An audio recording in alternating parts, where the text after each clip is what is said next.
किसी भी तबका फ़िक्र से आप ताल्लुक़ रखने वाले कैप्रिकॉनियन हो, ये तीनों इवेंट्स आप पर गहरा असर छोड़ेंगे। तो 9th एंगल का ही रिप्रेजेंटेटिव था और उधर ही रेट्रोग्रेड होगा, तो आपके लिए कुछ कॉम्प्लिकेशन, कुछ सेंसिटिविटीज़ आएंगी, आपको रास्ते समझ आएंगे। जिन कॉम्प्लिकेशंस में आप पिछले हफ्तों तक उलझे रहे हैं, उन कॉम्प्लिकेशंस के वे आउट्स मिल सकेंगे।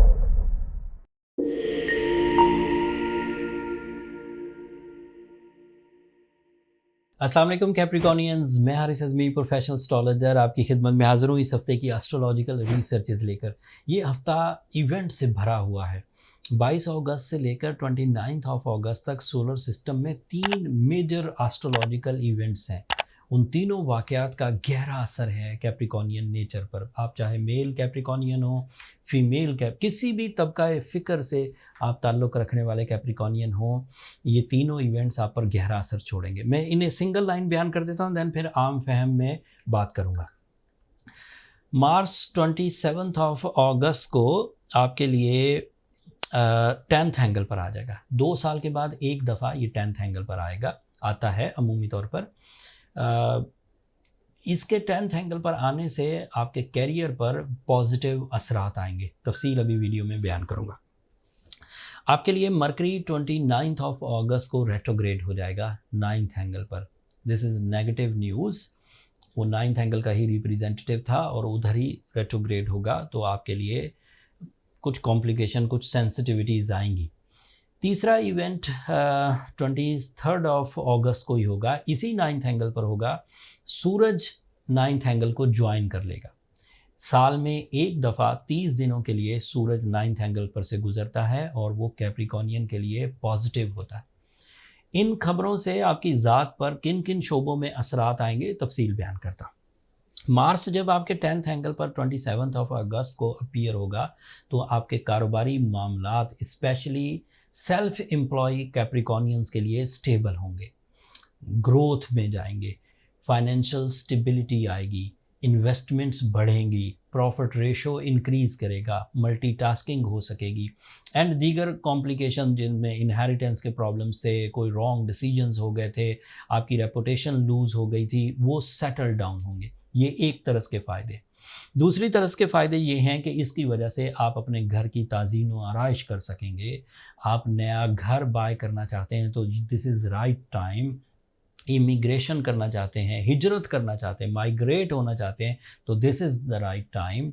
एंड इसके अलावा अपने लाइफ स्टाइल को अपग्रेड करना चाहते हैं या अपनी फैमिली वेलफेयर के लिए कोई इकदाम करना चाहते हैं, अपने कंफर्ट ऑफ लाइफ के लिए कोई चीज़ बाय करना चाहते हैं, तो दिस इज़ राइट टाइम। ये उसका दूसरा फ़ायदा था। इसका तीसरा फ़ायदा ये है कि ये आपके 11th एंगल का रिप्रेजेंटेटिव है। जब भी कभी ये अच्छा होता है, टीम परफॉर्मेंसेस इंक्रीज़ करती हैं। आप इंडिविजुअल जो परफॉर्मेंसेस करेंगे वो अपनी जगह अपने फ़ायदे देगी, उससे आप अपने मिशंस, अपने मकासद पूरे करेंगे। लेकिन कोई काम ऐसा जिसमें आपको पार्टनर्स चाहिए, जिसमें आपको एक्सपर्ट्स चाहिए, जिसमें आपको कंबाइन एफर्ट्स के साथ कामयाबी ही मिल सकती है, वो काम भी इस हफ्ते 27 अगस्त से शुरू करने में आपको आसानी भी होगी, टीम भी बन जाएगी एंड आपकी विनिंग सिचुएशन भी इन्हेंस होगी। सूरज जब आपके लिए 9th एंगल पर आएगा 23 अगस्त को, तो आप ज़्यादा एक्यूरेट डिसीजंस ले सकेंगे, लर्निंग एबिलिटी इन्हेंस होगी, पब्लिक कनेक्शंस बेहतर होंगे, कॉन्फिडेंस लेवल बढ़ेगा, फैमिली वेलफेयर हो सकेगी, फादर फिगर्स जैसे बॉसेस या सीनियर्स, उनके साथ ताल्लुकात बेहतर होंगे, आपको रास्ते समझ आएंगे। जिन कॉम्प्लिकेशंस में आप पिछले हफ्तों तक उलझे रहे हैं, उन कॉम्प्लिकेशंस के वे आउट्स मिल सकेंगे। आपकी ज़ात पर लगी हुई तोहमतें रिजॉल्व होंगी, इत्तफाक पैदा होगा, बरकत पैदा होगी एंड इसी सूरज की वजह से आप एग्जैक्टिव या एक्यूरेट डिसीजंस ले सकेंगे with big vision, long lasting decisions होंगे। मरकरी जब 23 को रेट्रोग्रेड होगा, तो अमूमी तौर पर इसकी कॉम्प्लिकेशंस ये आती हैं कि आपकी बातें दूसरों के दिलों पर असर नहीं करेंगी। आप जब चीज़ें एक्सप्लेन करेंगे तो लोग ज़हनी हम-आहंगी इख्तियार नहीं करेंगे, मुत्तफ़िक नहीं होंगे। आपका पब्लिक इमेज थोड़ा डाउन हो सकता था। आप अपनी एक्सप्लेनेशन में खुद ही स्मोकी माइंड के साथ, फॉगी माइंड के साथ, उलझे हुए दिमाग के साथ आगे बढ़ते, बट सूरज भी क्योंकि सेम डे को 9th एंगल पर आ जाएगा तो बहुत हद तक रेट्रोग्रेशन ऑफ मरकरी बैलेंस हो जाएगा। वीनस भी रेट्रोग्रेड, इस वक्त ज़्यादातर प्लैनेट्स रेट्रोग्रेड हैं Capricornian, so you have to care. पर आपका रूलिंग प्लैनेट रेट्रोग्रेड है, वीनस रेट्रोग्रेड है। वीनस इज़ योर कैरियर, बहुत तंग तो नहीं करेगा लेकिन उसके बावजूद आपको केयरफुल तो रहना चाहिए, अपने मूड स्विंग्स नहीं होने देने चाहिए, इमोशनल सिकनेस में मत जाइए, बुज़दिली मत इख्तियार करिए, जल्दबाजी मत करिए, गुस्से के जज्बात को कंट्रोल करने की कोशिश करिए। सैटर्न की रेट्रोग्रेशन है, वीनस की रेट्रोग्रेशन है, मरकरी की रेट्रोग्रेशन है, यूरेनस की रेट्रोग्रेशन है। 4 प्लैनेट इस वक्त रेट्रोग्रेड है। तो जब 4 प्लैनेट रेट्रोग्रेड हो तो हम अमूमी तौर पर उसे फसले ख़िज़ा डिक्लेयर करते हैं कि टाइम बिहेवियर बैड पैच में चल रहा है। लेकिन कैप्रिकॉर्नियन आर द लकी पीपल के उनके 4 प्लैनेट रेट्रोग्रेड होने के बावजूद जो अदरवाइज मार्स, सन, जुपिटर फेवर्स उनके पास मुयस्सर हैं वो आइडियल है। वो उन 4 प्लैनेट्स की कमियों को बहुत अच्छे अंदाज से पूरा कर देंगे एंड आपका मोमेंटम ऑफ सक्सेस सस्टेन करेगा। आप अपने मकासद की तकमील के लिए काम कर सकेंगे। हाउस वाइज अपने अंदर स्पिरिचुअल स्ट्रेंथ देखेंगी, घर में बरकत रहेगी एंड साथ ही साथ कैप्रिकॉर्नियन फितरत में फ़िक्र, हिकमत अमली, अक्लमंदी, डिसिप्लिन ये भी पैदा होगा। इसके इवज़ वो कामयाबियाँ हासिल कर सकेंगे। स्ट्रॉन्ग कैप्रिकॉर्नियंस अपनी अवेलेबल सलाहियतों से ही कामयाब हो जाएंगे, ज़रूरत नहीं पड़ेगी किसी तरह की रेमेडीज़ परफॉर्म करने की। ये जितने भी प्लैनेट रेट्रोग्रेड हैं इनको वो डाइजेस्ट कर जाएंगे। बट अगर कोई वीक कैप्रिकॉर्नियन है और अक्सर ही उलझा रहता है, रॉन्ग डिसीजंस लेता है, बाद में पछताता है, सेहत ख़राब कर बैठ, ऐसे लोगों को सूरह शम्स की तिलावत करनी चाहिए दिन में 5 दफ़ा।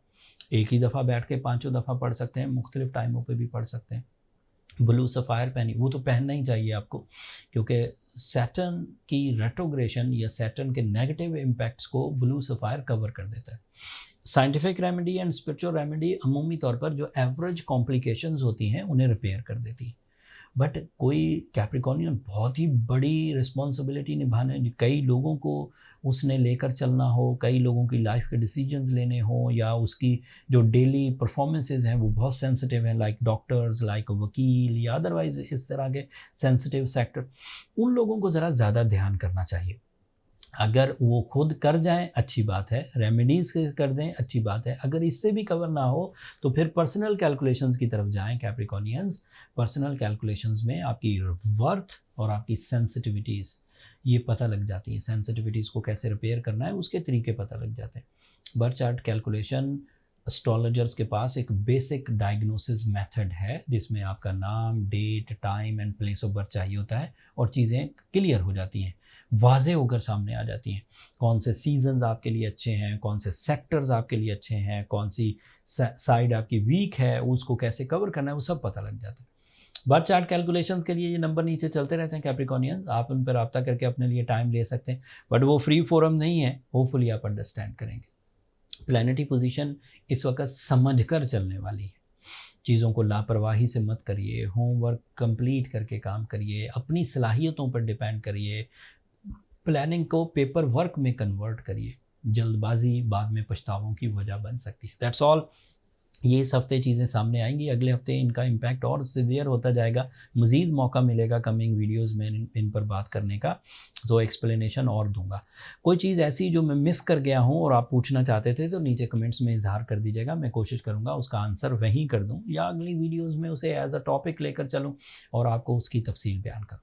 अब अगर मेरी ये कोशिशें आपको अच्छी लगी हों, ये एस्ट्रोलॉजिकल इवेंट समझाना आपको पसंद आया हो या आपकी नॉलेज में इतना सा भी इजाफा हुआ हो, तो अपनी दुआओं में मुझे और मेरी टीम को ज़रूर याद रखिएगा।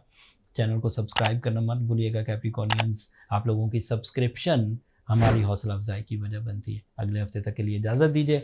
अल्लाह ने के बाद।